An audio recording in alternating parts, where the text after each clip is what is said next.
Donc, aujourd'hui, et au Québec, à certains endroits, la rentrée scolaire qui ne se fait pas en même temps partout à travers le Québec, mais commence à certains endroits. Je sais que du côté de Chicoutimi, la rentrée scolaire est commencée. Il y a plus tard, ben, dans certaines entités, on est le 26.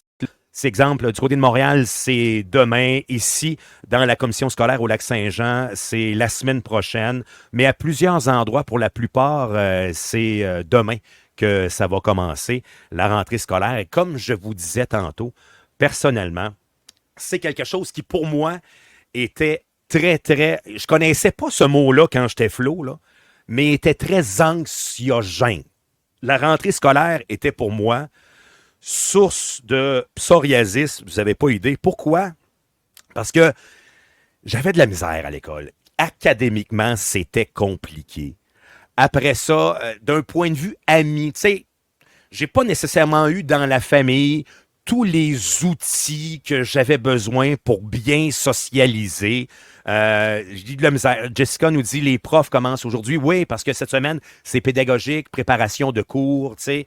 Oui, effectivement, au niveau des profs, ça commence. Mais personnellement, moi, j'ai toujours eu de la misère. Puis ça a donné qu'au cours des dernières heures, je me suis mis à parler à notre intervenante et elle me disait, Pat, c'est drôle, tu racontes ma vie à travers ça. Et Cathy, elle est aussi intervenante auprès, elle a fait toutes sortes de choses, ancienne animatrice de radio qui est excellente. Et en plus, elle est intervenante aussi auprès des adultes, entre autres. On va faire un parallèle de tout ça, puis on va parler de la rentrée scolaire. On est-tu en mesure de mieux s'outiller? Moi, là, tu sais, aujourd'hui, la technologie, elle est différente de ce qu'elle était quand on était plus jeune, là. Puis, est-ce qu'on est en mesure de mieux s'outiller pour la rentrée scolaire et se donner des trucs pour la rentrée scolaire et le côté anxiogène d'arriver à quelque part? Bien, on en parle ce matin et on en parle avec Cathy Ducharme qui est avec nous. Cathy, bon matin! Hey, bon matin, toi! Comment ça va? Ça va bien? Ça va bien. Je vois que toi aussi, ça se passe bien pour toi de ton côté, là. Tu t'es reviré de bord. Oh, oui, je te dirais que oui. On peut dire qu'on s'est reviré de bord, ben, on n'a pas le choix parce que, écoute, c'est comme ça. Il y a des décisions, c'est pas nous autres qui prennent envie sur si tu as un micro radiophonique ou non. Hein? Tu t'en sais quelque chose, Cathy, de ton côté. Ah oui, il faut lâcher prise, puis à un moment donné, il faut juste faire confiance en étant dans l'action, là, parce que je ne crois pas à ça, l'espoir, mais on pourrait en parler longtemps. L'espoir, pour moi, c'est de la merde. Mais, mais être dans l'action, puis changer le cours des choses, mais lâcher prise aussi sur les choses sur lesquelles on n'a pas de contrôle. Ben oui. Ouais. Mon introduction, je parle d'anxiété, comme je te disais tantôt, ce dont on allait parler aujourd'hui. Pour plusieurs, quand on change de milieu, d'exemple, les jeunes qui rentrent à l'école, mais des fois, ça peut être... C'est pas juste les jeunes, tu sais, là, on parle des jeunes, mais c'est bon pour tout le monde, c'est bon pour les adultes aussi. Puis ça peut être aussi bon pour les adultes, pour aider les jeunes. On est dans une période où on est de plus en plus individualisé. Tout maintenant est concentré sur notre propre téléphone. On est en groupe tout seul. Maintenant, la vie fonctionne comme ça. Et là, quand on tombe puis on arrive dans un groupe, dans la société, à l'école, ça peut être quelque chose qui est de plus en plus anxiogène, plus qu'encore nous autres quand on était jeunes dans les années 80-90. Oui, vraiment. Il y a de l'isolement aussi parce qu'on manque de socialité. On socialise beaucoup moins. En tout cas, moi, de ce que j'entends, de la clientèle qui me consulte me parle de leurs enfants. Et il y a beaucoup moins il y a beaucoup moins de social, il y a beaucoup plus d'isolement, il y a beaucoup plus d'anxiété d'aller vers les autres. J'entends beaucoup la peur, justement, ce matin, on parle de ça, la peur d'être rejeté. Tu ramènes ça aux années 80. Bon, ça nous aide pas côté âge, mais c'est ça pareil. Mais c'est ça, tu sais. Moi, je me souviens très bien que ma vie, c'était jouer dehors, là, tu sais. Je veux dire, puis, tu sais, même l'hiver, avec les foulards, la mort poignée dedans, puis ma mère me criait dessus, c'est le temps de souper, puis j'étais comme, ah, non, ça me tente pas de rentrer. Je faisais des forts, tu sais, dans la neige. Oui. Avec mes amis, tu sais, aujourd'hui, c'est pas que ça n'existe plus, mais oh boy, tu sais, c'est moins facile de socialiser. Il y a moins je trouve que les écrans, tu sais, moi, je traite pas, en fait, je vais changer le mot, parce que je veux pas me faire taper ses doigts. J'accompagne des gens qui veulent changer leur mode de vie par rapport aux dépendances, tu sais. Fait que c'est sûr qu'il y a beaucoup de gens qui me consultent qui ont des problématiques avec les écrans, bien sûr. Fait que c'est sûr et certain que ça amène vraiment une autre façon de voir le monde. Puis l'anxiété, tu sais, moi, à l'époque, je sais pas pour toi, je pense que oui, parce qu'on avait jasé, tu sais, ensemble, mais l'anxiété, c'est quelque chose, moi, en tout cas, que j'avais même dans les années 80. Oui. Parce que j'ai été tu sais, intimidée, je me faisais menacer de me faire péter la gueule à la fin de l'école. Tu sais, moi, puis tout le temps avec des femmes, parce qu'il faut savoir aussi, c'est pas coulé dans le béton ce que je vais nommer, mais souvent, la blessure de rejet, on va la vivre avec la personne, les gens du même sexe que nous. L'abandon, souvent, la blessure d'abandon, souvent, ça va être avec le sexe opposé. Souvent, là, comme je dis, je ne veux pas généraliser, là, mais souvent, ça va être ça. Fait que moi, c'était beaucoup avec les femmes. Donc, je me faisais menacer, fait que la rentrée scolaire, là, Patrick, là, pour moi, c'était dégueulasse et excitant en même temps. J'étais excitée. Ben oui, vas-y, excuse-moi, je veux pas te... Non, mais c'est l'excitation, je comprends, parce qu'à quelque part, tu dis, il y a une évolution, une année de plus, une année de moins à venir, donc tu es content, tu dis ça avance, là. Ouais. Mais ce côté anxiogène-là était plus que présent, puis l'est encore plus aujourd'hui. Ça nous amène effectivement sur la dépendance, comme tu disais, que toi, tu aides à traiter les gens pour des dépendances de toutes. Ça peut être des dépendances, on parle justement à la technologie, des dépendances, la drogue, l'alcool, peu importe c'est quoi. Les achats, la bouffe. J'ai de plus en plus de gens dans mon bureau pour les dépendances alimentaires. Justement, je viens de lancer un podcast, moi aussi, sur une de mes invités qui a un trouble alimentaire, pas un trouble alimentaire, une dépendance alimentaire. Puis, ça a explosé le visionnement de ce podcast-là. Les gens se sentent interpellés. Il y a de plus en plus de gens qui vont s'engourdir l'anxiété par la bouffe. Donc, moi, j'ai fait ça longtemps aussi quand j'étais plus jeune. Je m'empiffrais. Puis jusqu'à temps que je me sente mal puis que je m'endorme, ça m'apaisait, ça venait combler mon vide en dedans. Fait que tout ce qu'on parle depuis tantôt en lien avec la rentrée scolaire, c'était, tu sais, dernièrement, j'ai écrit une infolette là-dessus, j'explique mon enfance, tu sais, les gens vont retrouver cette infolette-là, je pense que c'est le mois prochain. J'explique que moi, je me réconfortais dans le pot de Nutella parce que mes parents étaient très insécurisants. C'était des parents qui étaient j'ai pas été enveloppée, moi, quand j'étais jeune. Donc, j'étais très insécure d'avance. Hein. Tu nous as parlé un peu l'autre jour avec moi. Tu sais, le noyau familial est très important. Puis là, le but, c'est pas de dire « Ah, c'est à cause de la mère, c'est à cause du père. » C'est pas ça, là, le but. C'est juste de dire que voici les faits. C'est que moi, dans ma situation, étant donné que je n'avais pas de cadre, je n'avais pas l'affection dont j'aurais eu besoin, je suis devenue très insécure avec un sentiment vraiment de ne pas être intéressante. Et donc, dans mes croyances, j'ai développé la pensée que j'étais rejetable parce que mes propres parents me rejetaient. Avant de parler de pistes de solutions possibles, mais ça a des répercussions longtemps. Tu sais, personnellement, je suis rendu à 48 ans. Puis il y a jusqu'à pas très longtemps dans ma vie, même si je ne vais plus à l'école, ces répercussions-là, en tant qu'adulte, se font sentir encore aujourd'hui. C'est d'autant plus important, en tout cas pour moi, d'avoir adressé ce problème-là. Je ne sais pas pour ton côté à toi, mais moi, de mon bord, c'est important ce qu'on va parler dans les prochaines minutes, là. Oh mon Dieu, moi, ça a changé ma vie de consulter. Je veux dire, si les gens vous doutez que consulter, ce soit un problème, doutez pas, ça va changer votre existence au complet.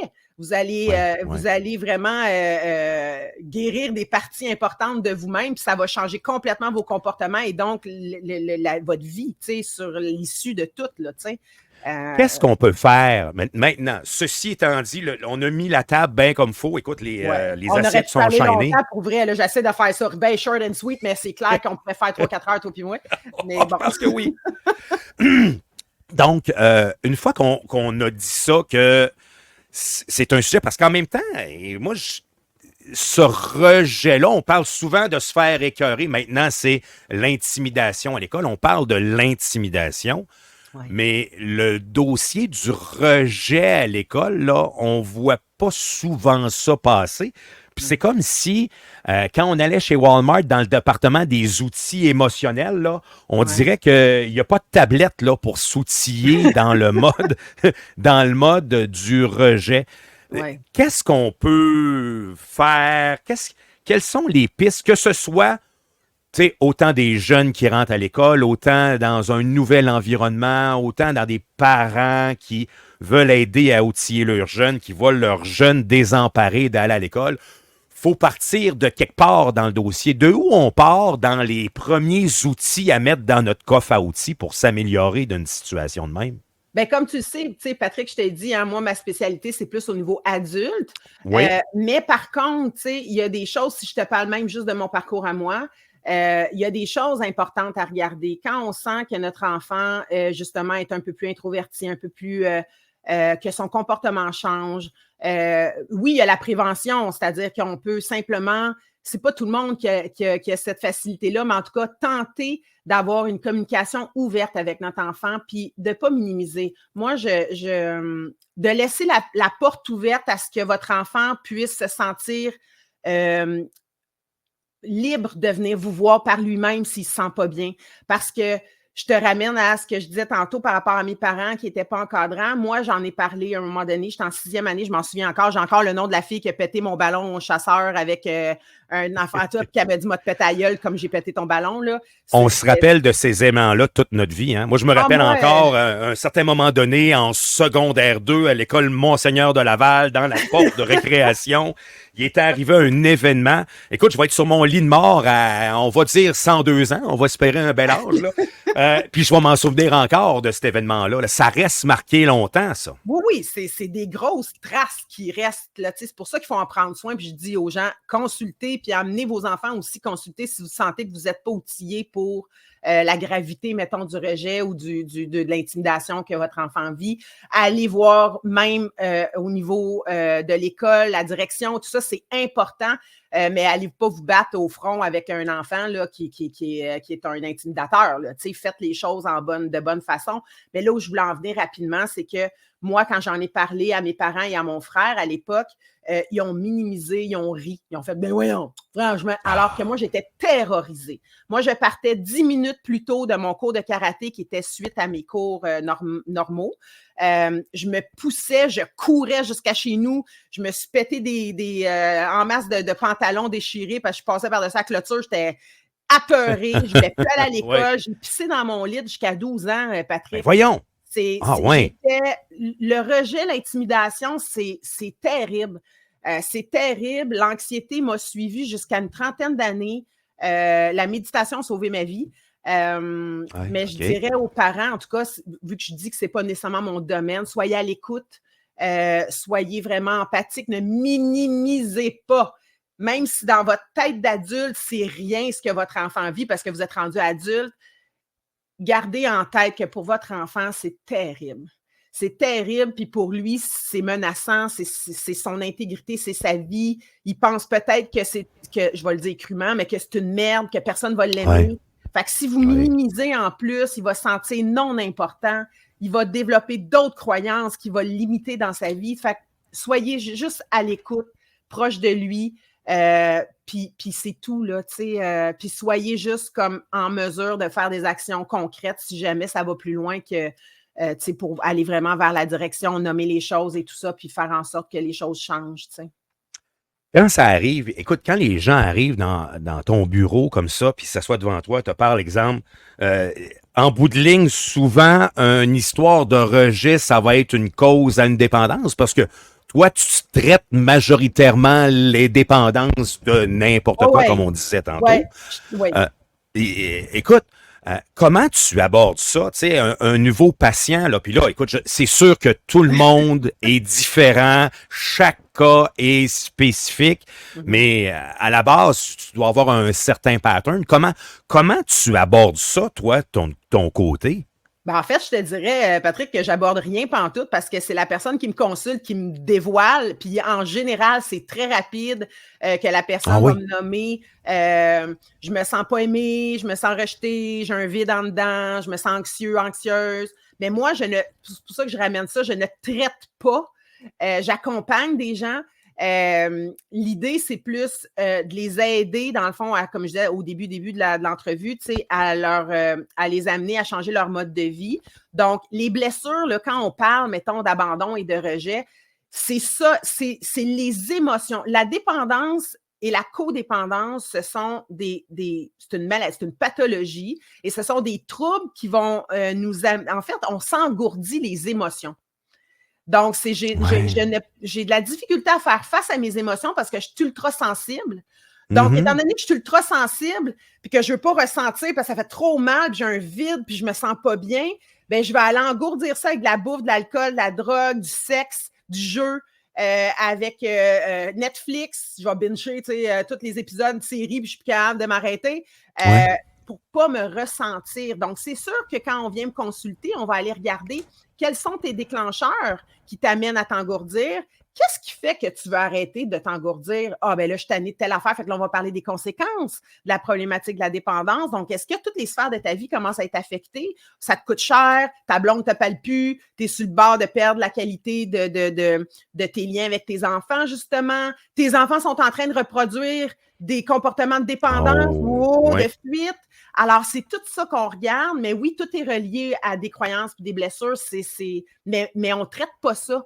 On regarde vraiment plus, la personne va me nommer ce qu'elle vit, puis moi, on va aller regarder davantage qu'est-ce que c'est ta pensée qui t'amène à aller compulser.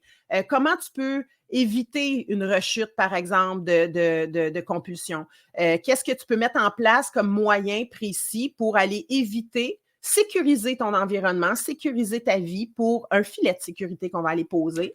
Donc c'est tout qu'un champ de bataille, là. Ça doit être... tu fais pas ça d'une demi-heure, ça, là. Non, tu fais pas ça d'une demi-heure, mais je t'annonce que ma façon de faire est quand même assez...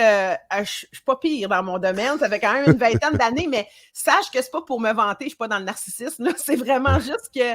Je dis ça n'a pas rapport, mais c'est juste que...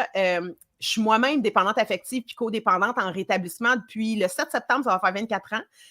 Donc, je sais de quoi je parle, je sais ce qu'on ressent quand on vit justement des blessures ou quand on vit des émotions désagréables qu'on n'a pas le goût de ressentir, quand on part dans nos scénarios. Ça, je dis ça souvent à ma clientèle, puis ils font comme « Hey, ça, je vais retenir ça ». Moi, je fonctionne avec des images.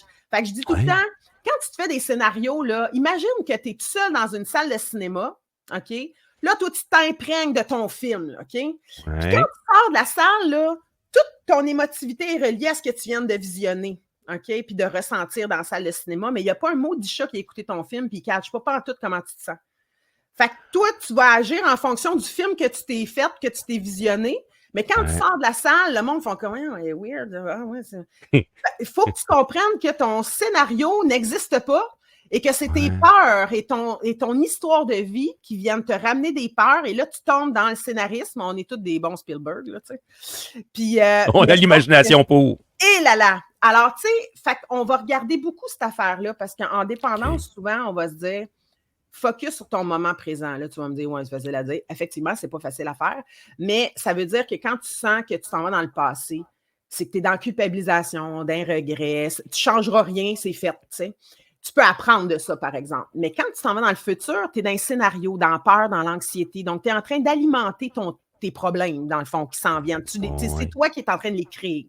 Okay. Tu ramènes juste dans le ici maintenant, c'est quoi ma réalité? C'est la phrase à retenir. Ici maintenant, c'est quoi la réalité? Je suis vraiment en train de... Il se passe que... Non, tout va bien. OK, oui, mais demain, non. Mais ici maintenant, tout va bien. Tu n'es pas là. Fait que c'est de se ramener pour ne pas être dans des émotions désagréables comme l'anxiété, par exemple, puis amener une compulsion. Si jamais... Pardon? Je dis ça chaud tout ça d'une traite. Non, mais écoute, on ne peut pas parler pendant 2 heures, là. Je veux dire, c'est parfait, là. J'adore ça, là, de la façon qu'on condense ça. Tu sais, mettons qu'on réussit à allumer l'idée à travers ça, ben quand on fait ce qu'on fait, c'est pour, comme je disais tantôt, planter une petite graine dans un autre dossier, planter une petite graine puis essayer de faire réaliser à la personne, je pense que je pourrais aller chercher de l'aide, je pourrais essayer d'améliorer telle situation. Écoute, moi, tu sais, la première personne que j'entends là, tu sais, qui traite la dépendance, si quelqu'un se sent interpellé par ça, on cherche quoi? On cherche qui? On cherche quelle sorte d'aide pour arriver soit à toi ou à quelqu'un comme toi? Bien, c'est sûr que moi, je vais dire, va sur mon site web, puis cathyduchamp.com. Ouais, c'est sûr. Mais sache que ça dépend toujours du besoin puis de où est rendue la dépendance. Donc, je dis ça dans une capsule vidéo dernièrement sur mon Facebook, tu sais. Si tu as besoin d'un arrêt d'agir parce que rien ne va plus vraiment puis que tu perds vraiment le contrôle, tu n'es pas capable du tout d'arrêter de consommer, par exemple, ou d'arrêter de jouer ou d'arrêter whatever quoi, la pornographie, peu importe, de façon compulsive, va demander de l'aide dans une maison de thérapie de 21 jours fermée pour te concentrer sur toi. Ces maisons-là offrent vraiment du soutien par la suite. Donc, oui, c'est faramineux peut-être comme coût, mais ça vaut le coup parce que si tu penses à tout ce que tu perds, c'est moins cher que tout ce que tu perds, tu sais. Donc, puis après, ben, tu te prends en main puis tu peux faire des suivis, tu sais. Mais si tu as besoin de rester dans ta vie de tous les jours, moi, c'est pour ça que j'aime ça faire de l'externe. J'ai travaillé en interne aussi, mais l'externe, ce que j'aime, c'est que j'accompagne les gens qui ont des problématiques, mais dans leur quotidien. Donc, live, on trouve tout de suite des moyens reliés à ce que la personne vit dans le moment. Donc, ça, j'aime beaucoup ça. Donc, effectivement, si les gens ont besoin de garder leur travail, ne peuvent pas partir 3 semaines, les enfants, tout ça, peu importe, ben à ce moment-là, il y a les thérapies à l'externe comme moi j'offre, là, dans le fond. Qui est autant en team qu'en présentiel. Il faut que vous vous renseigniez. Là, pour, Tu fais, de ton côté, tu fais les deux. Autrement dit, les gens peuvent t'appeler comme ça puis faire se parler à distance, comme dans le fond, comme on est en train de faire là. Oui, tout à fait. J'ai fait ça depuis la COVID. On n'a pas eu le choix. Puis les dépendances ont augmenté. Fait que le besoin était là. Fait que je fais ça. J'ai des clients en Europe, j'ai des clients à Québec, j'ai des clients un peu partout. Comme ça, je suis disponible pour tout le monde. Puis comme tu vois, c'est quand même correct. Au début, j'avais peur que ça soit froid et tout ça. Puis ça se passe bien, là, en général. Là. Tu dis que depuis la COVID, la dépendance. C'est ça. C'est parce que nous autres, des fois, on a des phrases où on se dit, ouais, ça doit être ça, mais on n'a pas de chiffre qui sort là-dessus. Mais tu dis que depuis la COVID, il y a une augmentation de la dépendance générale? Ben, dans mon cas, dans ce que j'observe, tu sais, oui, c'est ça. À toi, oui, exactement. J'ai pas de stats, là, comme tu dis, là, non. Mais oui, clairement, parce que, puis il faut pas oublier, tu sais, Patrick, dans le fond, il faut pas oublier que la COVID a amené une nouvelle ère de vie. Hein. On n'est plus pareil, là. Les gens, moi, je n'ai que, même dans ma propre vie personnelle, les gens se rassemblent plus pour des gros soupers. Moi, je faisais des gros soupers de 12, 13 personnes, tu sais, j'aimais ça. Les gens, ils vont, non, on est bien chez nous, on dirait qu'il y a quelque chose qui s'est transformé par rapport à la COVID, donc beaucoup plus d'isolement, beaucoup plus d'anxiété, de solitude, beaucoup plus de sentiments là, de vouloir gérer ça tout seul parce qu'on n'ose pas trop sortir de la maison, on est pris dans nos scénarios, justement, dans notre tête. Donc, l'alcool va augmenter, problématique avec la nourriture, le jeu en ligne aussi. Donc, la COVID a amené cette espèce les gens ont commencé à se réfugier dans des dépendances à cause de l'isolement puis l'anxiété que ça a causé. J'ai l'impression qu'un des sujets de dépendance les plus sous-estimés, c'est lui. Mon Dieu, Seigneur, c'est tellement. Hein? J'ai ce feeling-là parce que même moi, personnellement, c'est des discussions que j'ai à la maison où tu es comme, t'as ça dans les mains souvent, si, ça, mais je suis comme, t'as raison. Puis dans le fond, à partir du moment où, tu sais, tantôt, t'avais ça dans les mains, c'était pas tant obligatoire d'avoir ça dans les mains. C'est rendu une grosse drogue au même niveau, justement, que la drogue et d'autres. Hein? Oui, tout à fait. Puis vraiment, il y a des impacts autres que tu sais, ça va loin l'impact des écrans là, sur notre cerveau, etc. On ne tombera pas là-dedans, mais il y a vraiment, c'est... Tu sais, j'ai fait un souper dernièrement avec ben du monde, là, puis je leur ai dit, la petite règle, c'est que tout le monde laisse son téléphone dans le tiroir en rentrant. Puis j'ai vu l'anxiété, là. Ben voyons, au pire, je vais fermer ma sonnerie, mais là, je dis, mais t'as peur de manquer quoi? T'as peur? On est loin du téléphone fixe, là, qu'on se tournait le doigt dans le fil frisé, là. C'est pas, debout sur le mur. C'est ça, où ce que j'étais à terre, moi, avec mes amis, puis je parlais pendant 4 heures, ma mère, elle capotait, puis je bouchais la ligne. Mais oui, il y a une anxiété de dire, si j'ai pas mon téléphone, là, j'ai pas ma vie avec moi. Puis c'est ça, le drame, c'est qu'on se voit moins physiquement, mais c'est comme si tout est là-dedans. Ah, ma fille, bonjour. Tout est là-dedans, tu sais, puis c'est comme si toute notre vie tient, notre social tient à un écran. Fait que c'est comme, tu m'enlèves ça, tu m'enlèves toute ma vie.